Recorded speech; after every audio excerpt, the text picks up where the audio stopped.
Look, I understand. Anytime a major video game comes out or even a movie, it presents a great opportunity for journalists to include that thing's name in their title and then go after the fans. This is nothing new. It's been going on forever. You can go back to Ghostbusters 2016. How about Star Wars The Last Jedi? How about The Last of Us 2? What do all these things have in common? Well, they're just big. They're very huge kind of cultural events. And game journalists use these to write the exact same article over and over again. Doing what? Calling fandoms toxic. Well, we all know, of course, the fans of these games journalists, as I pointed out earlier today, are probably the most toxic. I mean, I literally had one of them wish that somebody had run me over in their car. People agreeing with them, liking and favoriting that comment, simply because I pointed out a low-effort Cyberpunk 2077 review. And there are plenty of critiques you can give Cyberpunk 2077, including the bugs, including the what appears to be substandard or suboptimal first-gen or old-gen renditions of the game on PlayStation 4 and Xbox. There's lots of valid criticisms, but, you know, you've got to actually play the major parts of the game. I love Cyberpunk 2077 so far. I have a lot to go, though.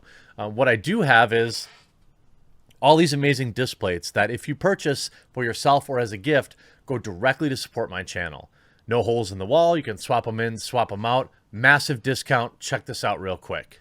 Huge shout out to this video sponsor, Displate. Now I'm reorganizing my set and I brought in a brand new collection of a ton of Cyberpunk 2077 inspired designs, which are all on sale. Wake the f up, samurai. Exclusively using my link. 1 to 2 Displates, you save 30% off.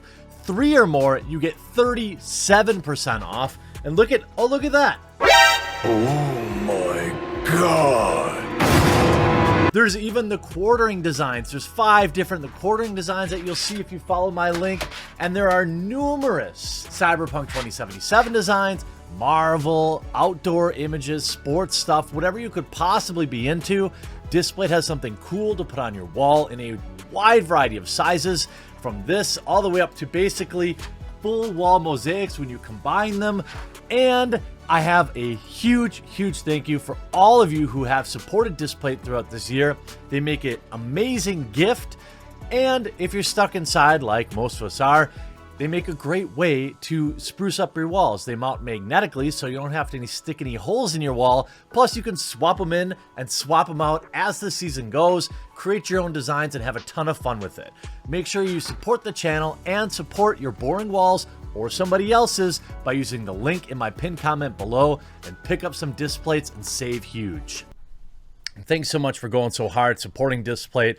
They're a very important sponsor for this channel and keep the lights on, essentially, because they give you great discounts and you always go hard picking them up for yourself or gifts. They've got literally anything you could think of in various sizes, including some quartering ones. Now, cue the Toxic Gamers article. I mean, there's probably 100 written. I grabbed 3.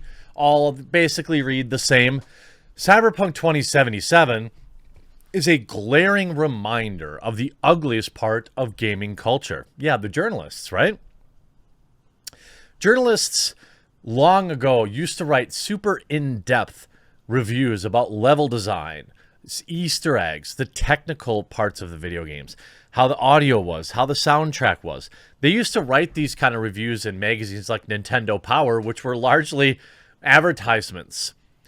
Those journalists are long gone. What we're left now with is activists who weasel their way into the game industry, and their contempt for gamers is obvious. It is palatable in every word they write, in every review they do.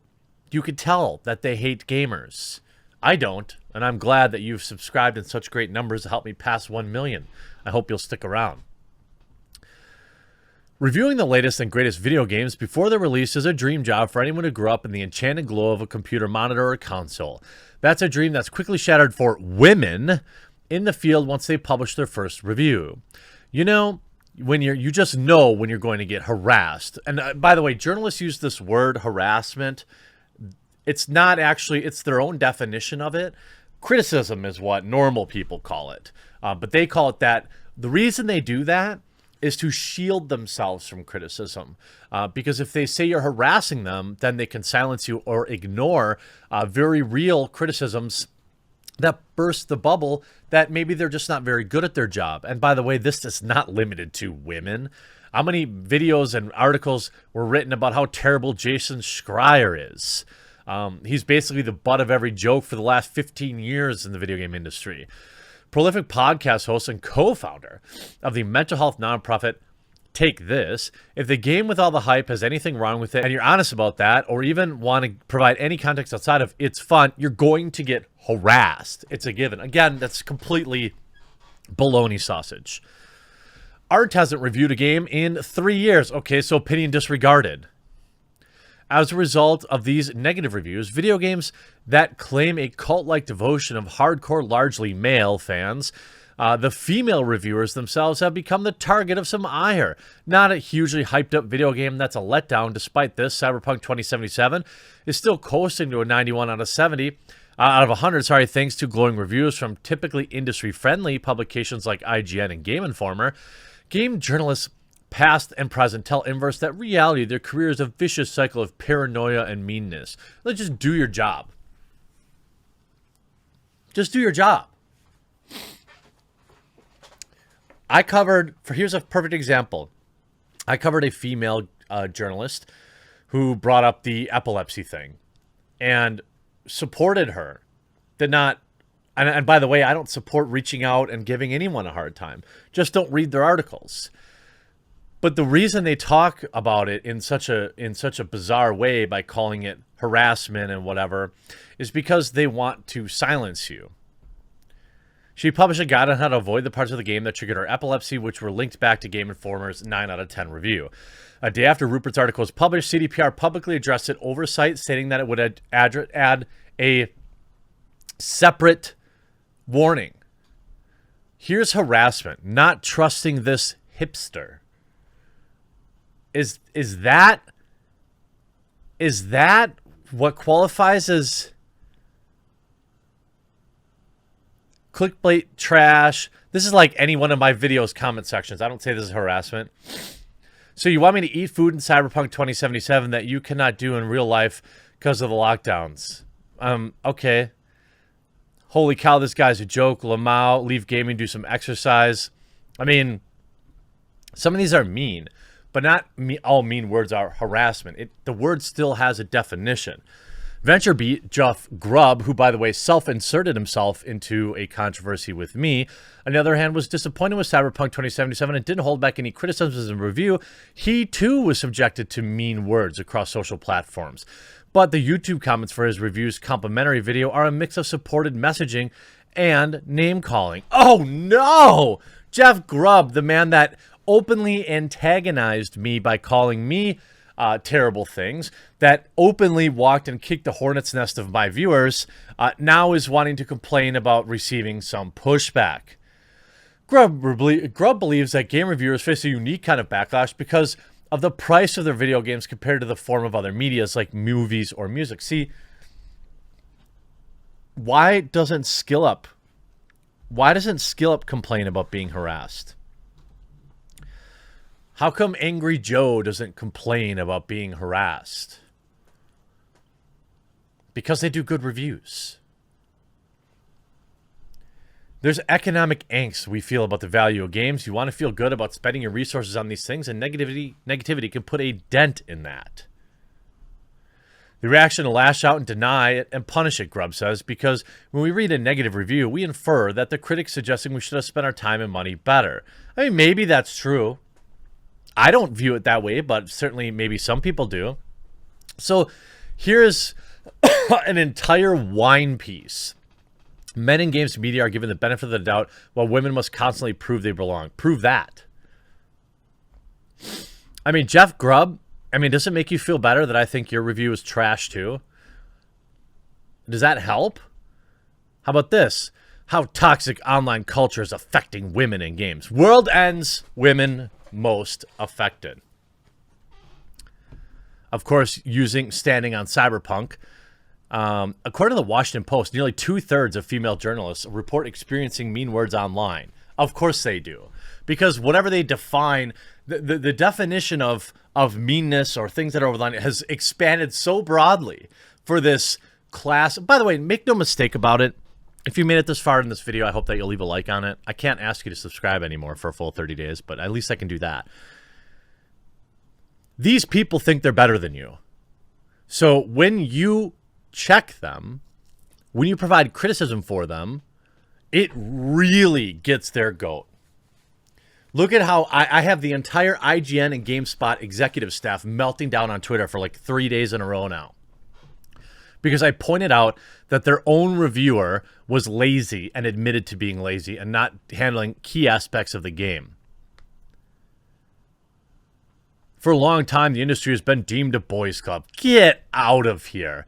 Turn on any major games coverage. It's usually women leading it, if not very, mixed. It's very clearly on the video game industry's minds. I would like to put out very few recent examples of what women can experience for simply being a woman. I know, I'm sure it happens all the time. Numerous female journalists who reviewed Cyberpunk 2077 gave their honest and critical feedback and scored the game the way they saw it, and these opinions were met with backlash. You know what? Various YouTubers spread hate and lies about how unqualified these women are. You know what I notice isn't in this journalistic article? Any evidence? Any evidence whatsoever? Oh, but you got time to write about BLM. I mean, this is why people think you're a joke, right? Here's another article.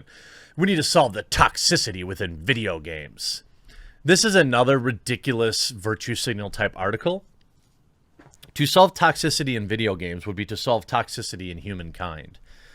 Anytime you put a group of people together that don't necessarily like each other for any other reason than sharing a particular one thing in common, you're going to get a volatile situation. When you add anonymity to that, when you add the gamification of ponage culture on Twitter and YouTube, this is what you get. This isn't unique to video games. It's not unique to womans.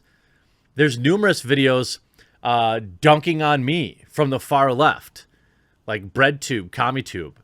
They're constantly making hour-and-a-half long videos, totally owning me as their fans donate them thousands of dollars to totally own Drumpf. I don't care about that. I don't call that harassment. You show up at my house, okay, we'll talk. You start putting personal information out there, okay, we'll talk.